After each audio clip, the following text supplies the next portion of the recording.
Number of hospitalizations are down. Number of new COVID cases walking in the door is at an all-time low, 154. 154. Congratulations to the people of the state of New York. Look at what you did. Look at the progress you made. God bless you. Number of deaths, just about as low as we have seen it. The numbers, again, are not 100% accurate given the system, but you see the overall direction. So we're doing very, very well when it comes to dealing with the COVID-19 crisis. Buffalo enters phase 2 today. Western New York, Capital District should enter phase 2 tomorrow. All the numbers indicate that.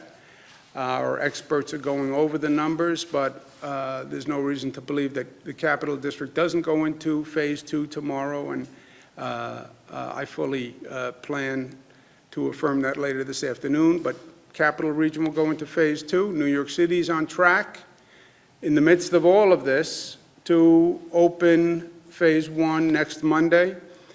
Summer day camps are going to open on June 29th. We're still reviewing the situation with sleepaway camps. So that's the COVID situation. That's going very well. Civil unrest post Mr. Floyd's killing.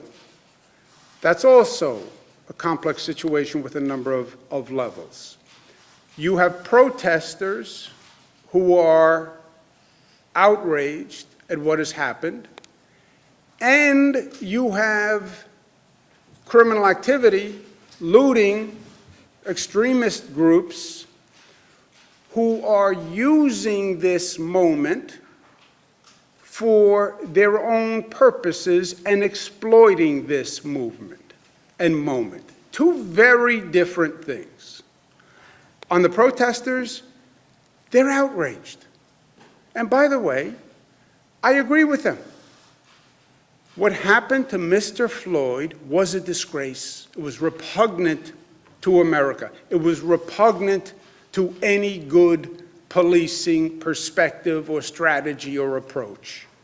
And it's not just Mr. Floyd. This was not an isolated instance. It goes back to Rodney King and Amadou Diallo and Abner Louima and Eric Garner and cases just like it all across this country. And at one point, enough is enough, and people say, I can't believe this is still going on after all of this time. Rightful outrage. And by and large, the protesters have been peaceful. They're upset, they're angry, yes, but they have not been violent. They have been peaceful protests. And what do they want? They want overdue reforms. They want reforms that should have been done 30, 40, 50 years ago. They want America to be better. I also remind the protesters that their point is very important and their outrage is justified. But keep in mind, during this moment, when you're going out to protest, we're still in the middle of the COVID pandemic. We're just reopening Western New York. We're just reopening the Capital District.